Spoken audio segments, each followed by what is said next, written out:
pemirsa, selamat berjumpa di channel ini, Jidimon B. Untuk video kali ini, ditayangkan tentang beberapa tokoh dunia yang menjadi ilmuwan dan juga artis atau seniman dan seniwati. Setiap kali kita berpikir tentang seniman dan ilmuwan hebat, kebanyakan dari kita jarang akan mencampuradukkan keduanya. Sains bersifat analitis, terstruktur, dan deterministik. Seni bersifat kreatif, tak terbatas, dan penuh inspirasi.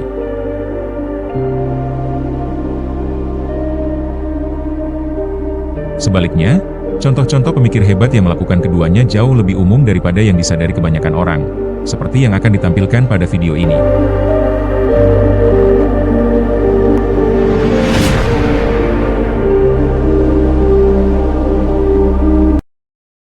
Sains mungkin memerlukan studi dan analisis yang berdedikasi, meneliti daftar angka yang panjang atau mengerjakan rumus di papan tulis. Tetapi seseorang hanya perlu mengingat kisah apokrif tentang ilmuwan Yunani Archimedes yang bekerja siang dan malam untuk memecahkan masalah yang sulit dipecahkan tanpa akhir, hanya untuk mandi suatu malam dan pada saat inspirasi berteriak, Eureka!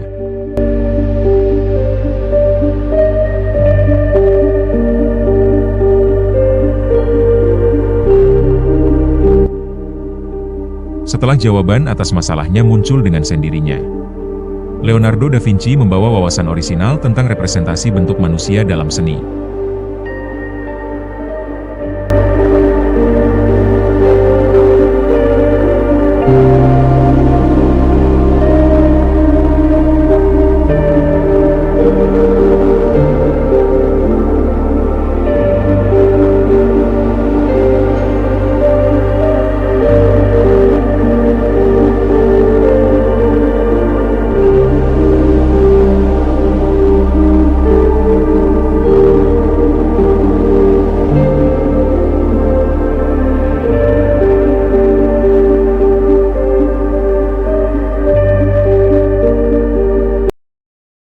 Tan fea como un torpedo.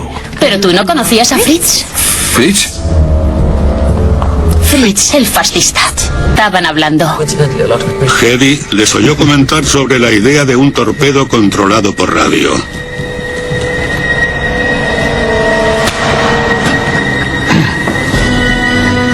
Lo lamentará. Por ofender. Son hombres. George, ¿cuántos cambios por minuto crees que harán falta? Tan solo pídele ir a cenar como un tío normal. Es una estrella de cine. George decidió recurrir a sus contactos en la Marina. Ha pasado algo. Voy hacia allí. La prensa se hizo eco de la idea de Hedy. Su invento, mantenido en secreto por el gobierno, se considera de gran valor potencial en el Programa Nacional de Defensa. Hedy, esto es fantástico. Oh, por favor, me has asustado. Estados Unidos llevaba... El Consejo de Inventores puede irse al infierno. Seguro que la Marina lo quiere ahora que tenemos esto. Mi contacto me ha dicho que llamará esta noche. ¿Esta noche? Dios, ¿no te das cuenta? Los militares jamás tuvieron en cuenta el sistema de torpedos de Hedy. Tuvo aplicaciones mucho más... Beberapa seniman dan seniwati atau artis tetapi juga sebagai ilmuwan dunia berikut ini, menolak untuk dikotak-kotakan ke dalam salah satu dari keduanya.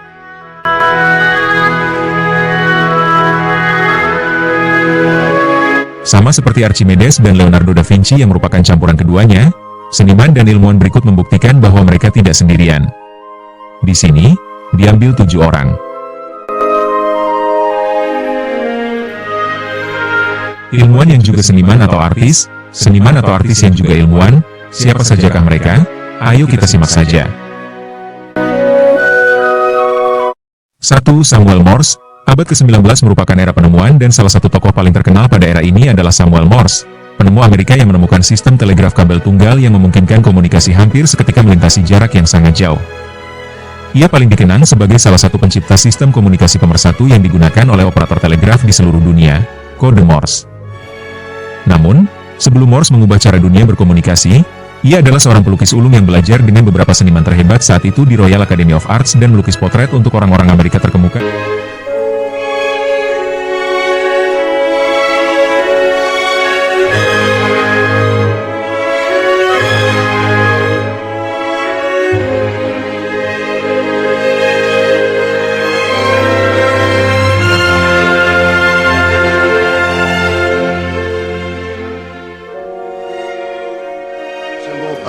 technological progress.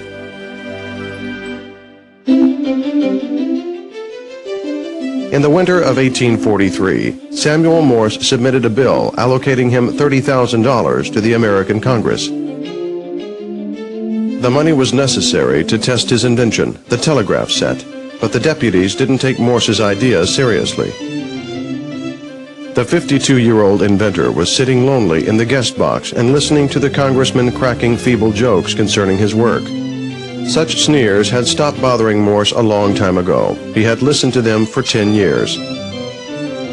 Morse didn't hear the decision and returned to the hotel with a heavy heart and started preparations for the trip back home. However, the next morning, his friend's daughter brought the inventor a wonderful piece of news about the bill having been approved at the last minute by a slender margin of 1 vote. In his joy, Morse promised the girl that he would send his first telegram in her honor, and she chose it for the following words from the Bible: "What hath God wrought?" Samuel Finley Breeze Morse was born on the 27th of April, 1791, in the American town of Charlestown. From childhood, Samuel was fond of drawing, and at school he was often caught for spoiling desks, which he decorated with images of people and animals. Morse read a lot and was interested in history and literature. After leaving school, he went to the prestigious Yale College. It was there that during the lecture on electricity, Morse got interested in technology and started dreaming of constructing a device that will allow to transmit signals at long distances. Seized with a new passion, Morse read everything that was written on electricity, and he even carried out some experiments himself. But drawing still remained the principal interest in his life. After graduating from the college, the 20-year-old Morse went to study painting in Europe. In 1813, his picture, The Dying Hercules, got the gold medal at the Royal Academy of Arts exhibition. But he was not able to make both ends meet with the small amount of money his relatives sent him, and 2 years later, he had to return to America. In his native country, Samuel decided to try his hands at portrait painting. The experiment was successful, and soon, Morse was on his feet.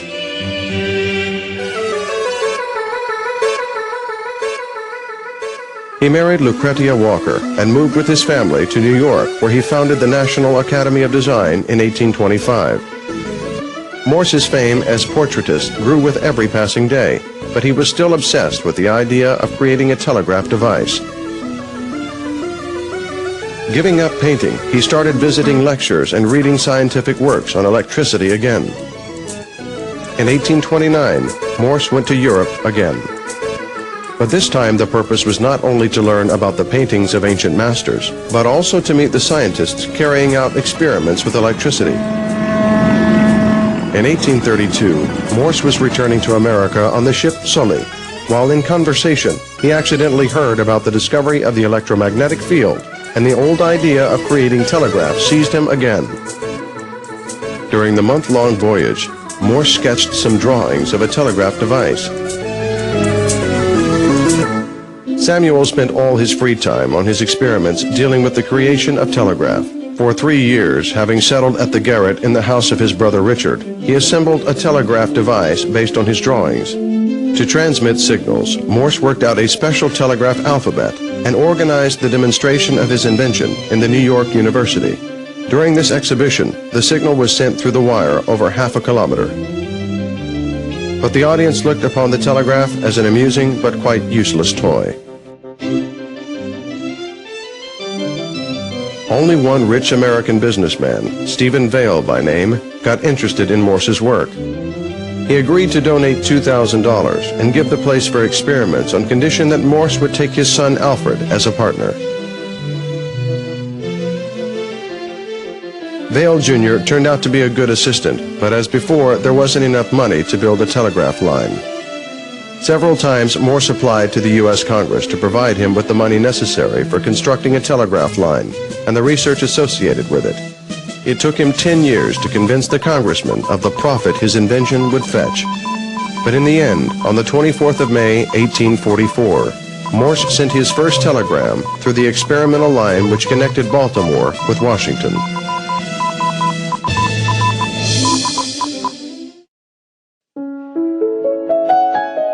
Morse spent the last years of his life in peace and prosperity.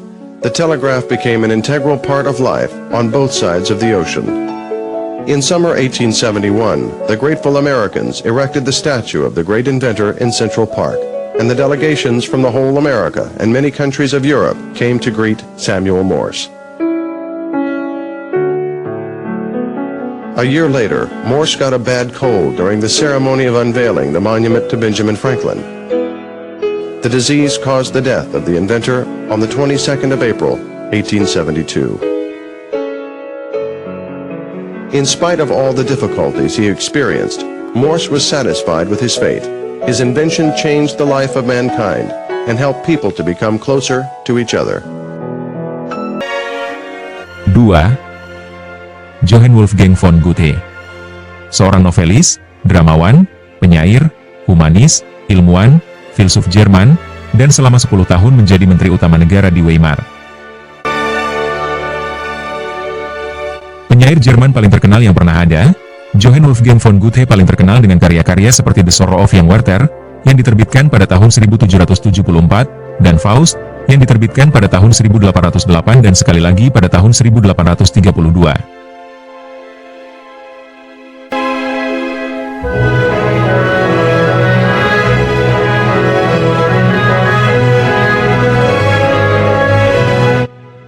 Goethe tidak pernah melihat perbedaan antara karya puitisnya dan hasratnya yang lain, ilmu pengetahuan alam.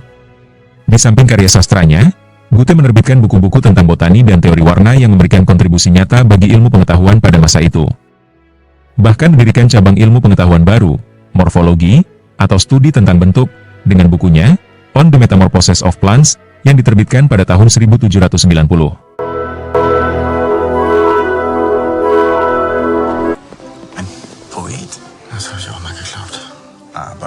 Sonst niemand. Ich weigere mich, dieses lächerliche Geschreibs weiter zu finanzieren.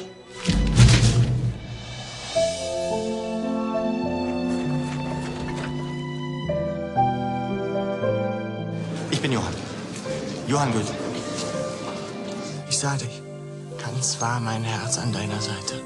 Und jeder Atemzug für dich. Lächerlich.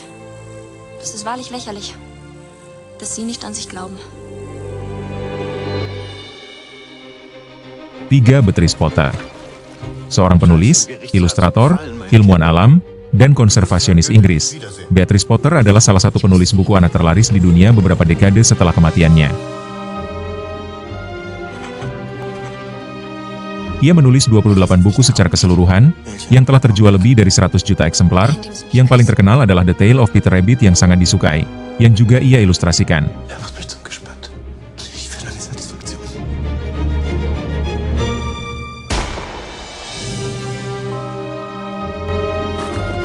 Latar pedesaan dan karakter hewannya telah meninggalkan jejak yang tak terhapuskan bagi anak-anak dimanapun, karena alam dan dunia hewan meninggalkan jejak pada buku pertamanya.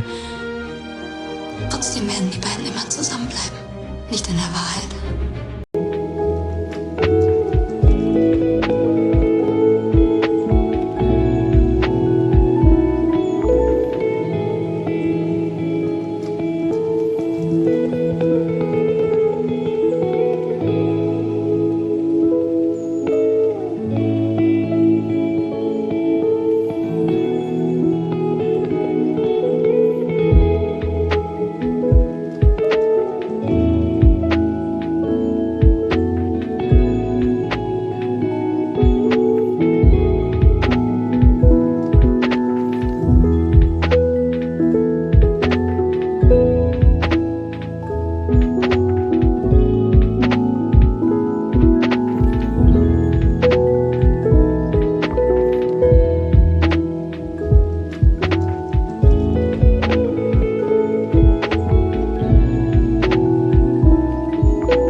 ever lived. She becomes the model for Snow White. And she inspired Catwoman. You expect Hedy Lamarr to be glamorous, sophisticated. But you hear that she was a scientist. So is this true?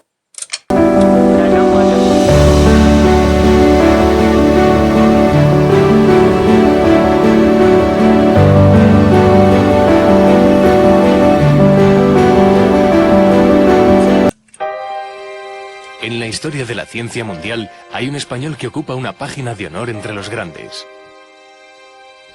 Nuestro primer premio Nobel en Ciencias.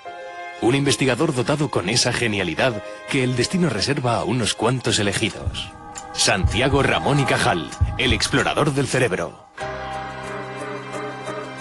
Ramón y Cateria Gris.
To make this, you have to have two different viewpoints, and that's what we got from this incredible Pluto mission, the New Horizons mission. And I was lucky enough to be in the room when these came in, so I was able to put them together. And if you look into here, what do you see, Amy? You see a phenomenal sphere jumping off of the page. This is so cool. And all kinds of surface detail. You can see more surface detail than you can in a straight image. It's amazing. Now, yeah, stereoscopy is magic, and it's a magic that happens every instant of your life, so why not use it for photography? And can you tell us what we will learn when we get more stereoscopic images from Pluto? Well, stereoscopic images are fun, and they're very real. They make you feel like you're there, but they also give you a lot of information because you